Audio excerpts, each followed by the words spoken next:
शिक्षा मंत्री का बयान है साथियों कि 10 दिनों में विज्ञप्ति जो है ना जारी हो जाएगी आपके 7 फेज। सरकार भी इस चीज को पहचान चुकी है, जान चुकी है, मान चुकी है कि आने वाले समय में मेरे लिए बहुत ही दिक्कत जो है निश्चित तौर पर जल्द से जल्द बहाली करवाएगी, सारे विज्ञापन को जारी करवाएगी, सुपर टेट का भी एग्जाम जल्दी लेकर के जल्दी रिजल्ट देगी, बहाली एकेडमिक का 40% और ये सुपर टेट का 60% के हिसाब से जो सुपर 22 में हेडमास्टर के लिए एग्जाम लिया गया था बीपीएससी के माध्यम से।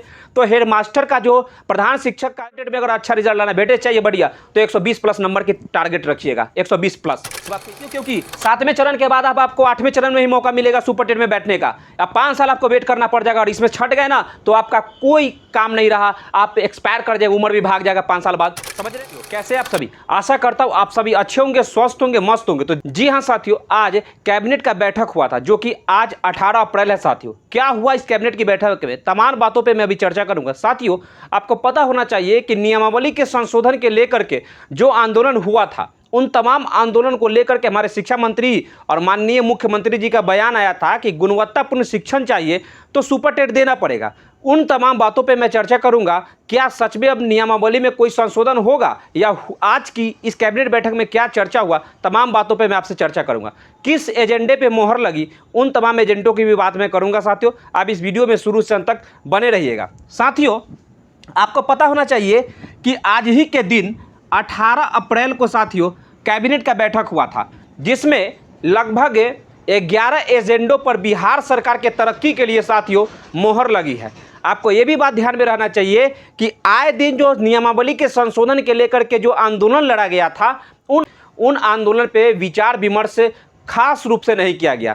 यानी कहने का मतलब यही है कि ये एग्ज़ाम आपको सुपर टेट का सभी को देना होगा, आप इसे वंचित नहीं रह सकते हैं। तो बस घबराना नहीं है, सुपर टेट का एग्ज़ाम देना है। बस इतना जान लीजिए साथियों कि अब जो है ना, अगर सरकार सही दिशा में सही कदम उठा लेती है पूरे अच्छे नियम कानून व्यवस्था के साथ, तो निश्चित तौर पर आगे बिहार का बदलाव दिखने को मिलेगा साथियों। समझिएगा। रही बात कि बिहार सुपर टेट की सिलेबस का क्या सच है। जी हाँ साथियों, आए दिन जो आप सिलेबस को वायरल होते हुए आपने देखा होगा, सिलेबस का कहाँ तक क्या सच्चाई है। साथियों आप जो यूट्यूब चैनल पर सिलेबस देख रहे हैं ना, वो ना आपके बिहार सुपर टेट का सिलेबस नहीं है, ये उत्तर प्रदेश की जो सुपर टेट ली जाती है ना उसके एग्जाम का सिलेबस है साथियों। आपको पता होना चाहिए कि अभी तक बिहार सरकार ने पूरी तौर पर साथियों अभी सिलेबस जारी नहीं किया है, जल्दी सिलेबस जारी होने वाला है। तो इसमें जो भी सिलेबस सुपर टेट के माध्यम से साथियों जो उत्तर प्रदेश की सरकार एग्जाम लेती है वैसा ही देखने को मिलेगा बिहार सरकार के भी सिलेबस। थोड़ा बहुत चेंजिंग होंगे, बस यही है कि वहाँ का जी के जीएस जो है ना, वहाँ का जो परिदृश्य है, वहाँ का जो ये उत्तर प्रदेश का जो परिचय है उनके बारे में उत्तर प्रदेश से रिलेटेड उसमें पूछा जाता था सुपर टेट में वहाँ की। पर बिहार में बिहार के परिचय पूछा जाएगा, बिहार से रिलेटेड जो है ना खान पान, संस्कृति, सभ्यता और वेशभूषा सब चीज़ के बारे में साथियों बिहार से रिलेटेड आंदोलन जो भी हुए हर चीज़ के बारे में इससे रिलेटेड पूछा जाएगा। रही बात साथियों क्या कि ये सिलेबस जो उत्तर प्रदेश की सुपर टेट से अभी सभी शिक्षक जो है इस पर तैयारी करा रहे हैं, तो आप जो है क्या करिएगा उन तमाम बातों पर मैं चर्चा करूँगा, आगे वीडियो में बने रहिएगा। साथियों आप इतना जान लीजिए कि ये बिहार सरकार के सुपर टेट का सिलेबस नहीं है। रही बात कि शिक्षा मंत्री का बयान 10 दिनों में विज्ञप्ति जारी होगी। जी हाँ साथियों, शिक्षा मंत्री का बयान है साथियों कि 10 दिनों में विज्ञप्ति जो है ना जारी हो जाएगी आपके 7 फेज का। तो साथियों आपको ये बात पता होना चाहिए कि विज्ञप्ति आने के लिए सरकार तो कितने सालों से कह रही है कि जल्द आएगी जल्द आएगी, नियमावली में इतना दिन का समय लिया, खासतौर पर अगर 10 दिन में आ जाए तो देखने को मिले तो अच्छी बात है साथियों। फिर से मैं वीडियो में आपको बता दूंगा, अगर सच में अगर आती है तो खुशी की बात है और जल्द से जल्द आवे। सरकार भी इस चीज़ को पहचान चुकी है, जान चुकी है, मान चुकी है कि आने वाले समय में मेरे लिए बहुत ही दिक्कत हो जाएगा साथियों, क्योंकि ऑलरेडी सीटेट बीटेट स्टेट वाले ने जो आंदोलन के समय जो ये सरकार को उखाड़ फेंकने की जो धमकी दिया था ना, कहीं वह सत्य न हो जाए, इसलिए सरकार जो है डर चुकी है और सरकार जो है निश्चित तौर पर जल्द से जल्द बहाली करवाएगी, सारे विज्ञापन को जारी करवाएगी, सुपर टेट का भी एग्जाम जल्दी लेकर के जल्दी रिजल्ट देगी, बहाली लेगी। साथियों सीटेट बीटेट स्टेट पास ही बैठेंगे सुपर टेट में। जी हाँ, अगर आप सोच रहे होंगे कि अगर आपने सीटेट पास नहीं किया है, अगर 2020-22 के सेशन में जो भी होंगे बीएड वाले या डीएलएड वाले या पहले से कोई भी अगर सीटेट में किसी भी कारणवश यदि जो उनकी एलिजिबिलिटी है, क्राइटेरिया है पास होने की, अगर जनरल को और ईडब्ल्यूएस वाले को 90 पर कट ऑफ लेता है तो 90 पर ही आपको होना होगा, और ईबीसी और बीसी वाले को साथियों यानी ओबीसी वाले को अगर 82 तो 82 पर ही मेल फीमेल दोनों को लेगा, और एससी एसटी को भी भाई 82 पे ही लेगा मेल फीमेल को, और पीएच वाले को भी। लेकिन एक बात जान लीजिए, अगर इतना नहीं है आपको, उससे कम है तो आप वंचित रह जाइएगा सुपर टेट में बैठने के लिए, क्योंकि अब सीटेट, बीटेट या एसटेट एक पात्रता परीक्षा रह गई है और मेन परीक्षा आपका यहाँ ही है सुपर टेट, जिसके माध्यम से आपको वेटेज मिलेगा। और इसी से साथियों एकेडमिक का 40% और ये सुपर टेट का 60% के हिसाब से जो सुपर टेट का जो उत्तर प्रदेश में वेटेज मिलता था ना, वही वेटेज बिहार में भी मिलने वाला है साथियों। घबराना नहीं है, उसी प्रकार से होगा, पर आपको सुपर टेट में अच्छा रिजल्ट लाना पड़ेगा। आप सीटेट में अगर कम भी रिजल्ट है, पास है, तो घबराना नहीं है, सुपर टेट में अच्छा रिजल्ट लाइए, इसके लिए तैयारी कीजिएगा। साथियों 2.3 लाख की प्राथमिक एवं माध्यमिक शिक्षकों की बहाली होगी। जी हाँ साथियों, शिक्षा मंत्री ने जवाब दिया है, मुख्यमंत्री साहब ने भी बात बोला है साथियों कि लगभग इतने लाख शिक्षकों की बहाली होगी, 2.25 लाख तक के शिक्षकों की बहाली हो जाएगी। तो घबराना नहीं है साथियों, सबकी बहाली होगी, बस आप सुपर टेट का अच्छे से एग्जाम निकालिए, बस आप बहाल हो जाइएगा, घबराना नहीं है साथियों, सबकी बहाली होगी। रही बात कि सुपर टेट की तैयारी कैसे करें, जी हाँ, इस पर मैं विचार विमर्श आपसे करूंगा। समझिएगा साथियों, सुपर टेट की हम तैयारी कैसे करें, तो आपको पता होना चाहिए बिहार सरकार सुपर टेट ले रही है, पहली बार ले रही है। आपको पता होगा कि 2022 में हेडमास्टर के लिए एग्जाम लिया गया था बीपीएससी के माध्यम से। तो हेडमास्टर का जो प्रधान शिक्षक का लिए जो एग्जाम का पैटर्न बना था, सिलेबस बना था, उसके अकॉर्डिंग साथियों आप सिलेबस की तैयारी कीजिए। रही बात की SCRT जो बिहार सरकार के BTBC के माध्यम से साथियों जो टेक्स्ट बुक आते हैं ना, उसको आप पढ़िए, 1 क्लास से लेकर के आप 12th क्लास तक के बुक को पढ़िए, मैथ्स बनाइए अच्छा से। और ये CDP जो है ना साथियों, आपको सीटेट में जो पढ़े ना वही CDP आएगा, लेकिन 2-3 टॉपिक है साथियों, जैसे शिक्षण कौशल हो गया, शिक्षण विधियाँ हो गया, चाइल्ड डेवलपमेंट, ये सब जो है ना साथियों, ये चाइल्ड डेवलपमेंट तो सब में रहता है, पर शिक्षण कौशल जो है ना, ये सब जो है ना नया नया टॉपिक्स है, 2-3 टॉपिक्स है, उसको आप अच्छी तरह से कंप्लीट कीजिए। ये सुपर टेट यानी आप उत्तर प्रदेश के सिलेबस भी देखिएगा तो उसमें भी ये 3 टॉपिक जो है ना सुपर टेट में खास रूप से मिलेगा। चाइल्ड डेवलपमेंट तो आपको सब में पूछा जाता है, पर ये खास रूप से 2-3 टॉपिक है CDP का, तो आप उसको CDP मानिए ना, उसी में का, या उसको आप शिक्षण शास्त्र कहिए।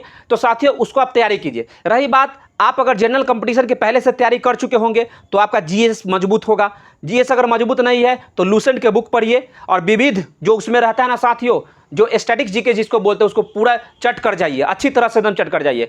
और उसके अलावा मैं कहूँगा साथियों कि आप बिहार सामान्य ज्ञान का एक बुक खरीद लीजिए और उसको अच्छी से तैयारी कीजिए, ठीक है, क्योंकि बिहार से रिलेटेड जो है, आपको बता दूं कि पिछले साल जो हेडमास्टर की जो एग्जाम लिया गया था ना, उसमें ज़्यादातर बिहार के क्वेश्चन थे साथियों, बिहार से रिलेटेड क्वेश्चन थे, और इतिहास के क्वेश्चन उसमें ज़्यादा दिखने को मिला है। हालांकि सबका अपना अपना वेटेज था और सभी का अपना अपना जो था ना मार्किंग, जो किससे कितना पूछेगा नंबर का, सब कुछ था साथियों। रीजनिंग भी पूछता है, मैथ्स भी पूछता है, पर आपको जो है ना जनरल नॉलेज पर थोड़ा सा ध्यान देना पड़ेगा। और करंट अफेयर्स के लिए आप डेली के करंट अफेयर्स की वीडियो देखिए, 1 घंटा की वीडियो देखिए या आधा घंटा की वीडियो देखिए, हर दिन का वीडियो देखिए साथियों। और एक SPD का साथियों एक वार्षिकी करंट अफेयर्स आता है जो 6 महीने पर आता है, एक आपको समझिए कि अगस्त में और एक जनवरी फरवरी के आसपास आता है।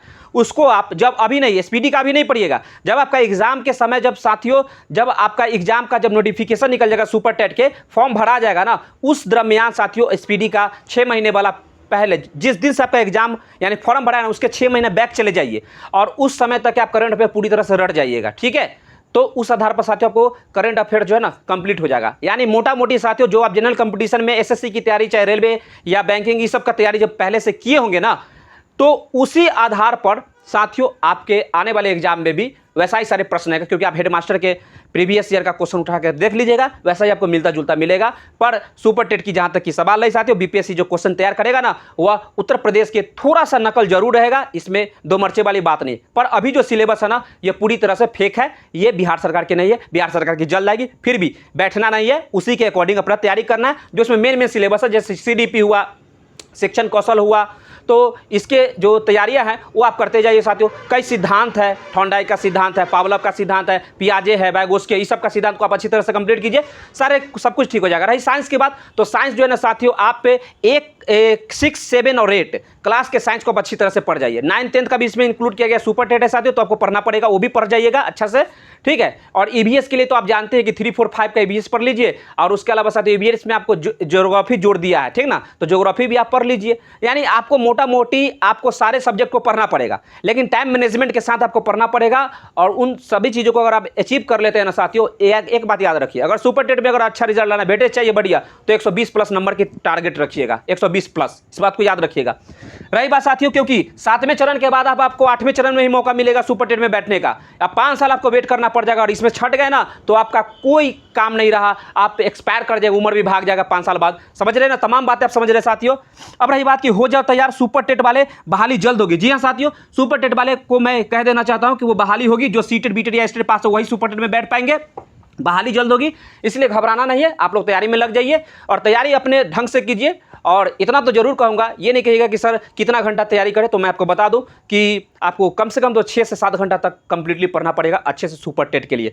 रही बात क्या, ये सीटेट से थोड़ा सा टफ एग्जाम होता है, थोड़ा सा टफ है सीटेट से। सीटेट का एग्जाम बहुत ही हल्का होता है, इस बात को आप जान लीजिए, मानिए या ना मानिए, बस मैं कहूँगा जरूर कि सीटेट का एग्जाम बहुत ही हल्का होता है। पर सुपर टेट का एग्जाम आपको जॉब दिलाएगी, इसलिए थोड़ा सा इससे टफ है। ये आपके जनरल कंपटीशन की ओर ले जाता है, पूरी तरह से जनरल कंपटीशन की ओर ले जाता है साथियों। तो इसलिए अब रही बात की ये आप शिक्षण कौशल के बारे में कुछ कहां से पढ़िएगा, तो आप समझिएगा, आप अगर डीएलएड किए तो डीएलएड का बुक्स उठा करके पढ़िए, या आप बीएड किए तो उसके बुक्स उठा करके पढ़िए। अगर वो नहीं है तो साथियों आप जो है ना, आप कहीं से किसी सीडीपी का बुक खरीद लीजिए। लूसेंट का बुक आता है, बाल विकास एवं शिक्षा शास्त्र, उसके किताब पढ़ लीजिए। और यूट्यूब पर बहुत सारे शिक्षण, उस बाल विकास शिक्षा शास्त्र में साथियों आपको शिक्षण कौशल के बारे में नहीं दिया हुआ है, लेकिन आप उस चीज़ को अलग से डाउनलोड करके किसी अन्य टीचर के यूट्यूब से आप देख करके आप इस चीज़ को, आप शिक्षण कौशल को आप नोट्स बनाइए। और नोट्स जरूर बनाइएगा, तब तैयारी कीजिए।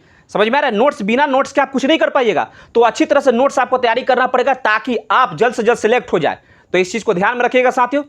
बस यही कहूँगा कि आपका एग्जाम जल्दी होने वाला है, और पूरे खुशी के तौर पर साथियों मैं कहूँगा कि आप लोग सब बहाल होइएगा। और याद रखिए, एक नए राज्यकर्मी के तौर पर और सब कुछ आपको प्राप्त होगा। नियोजित शिक्षक वाले एग्जाम देंगे, उनके पास कोई दबाव नहीं है, एग्जाम दे या ना दे उनकी मर्जी। अगर वो देंगे तो उनके लिए तो बेनिफिशियल है।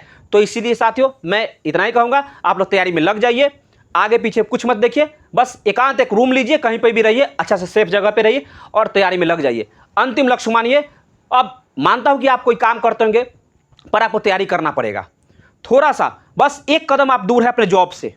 समझ में आ रहा है, तो बस इसको तैयारी में अब लग जाइए, चाहे जो हो, कष्ट तो झेलिए इतना दिन तक, थोड़ा सा और कष्ट झेल लीजिए साथियों। बस आज की इस वीडियो पे साथियों यहीं पे विराम देता हूँ। साथियों इस वीडियो को आप अपने दोस्तों को पूरी तरह शेयर कीजिए, और यदि वीडियो अच्छा लगा तो लाइक कीजिए। चैनल सब्सक्राइब नहीं किए साथियों तो सब्सक्राइब कर लीजिए, ताकि नए नए इन्फॉर्मेशन आपको देता जाऊँगा बहाली से संबंधित। तो साथियों खुश रहिए, मोटिवेट रहिए, मिलते हैं कल के नेक्स्ट वीडियो में। जय हिंद।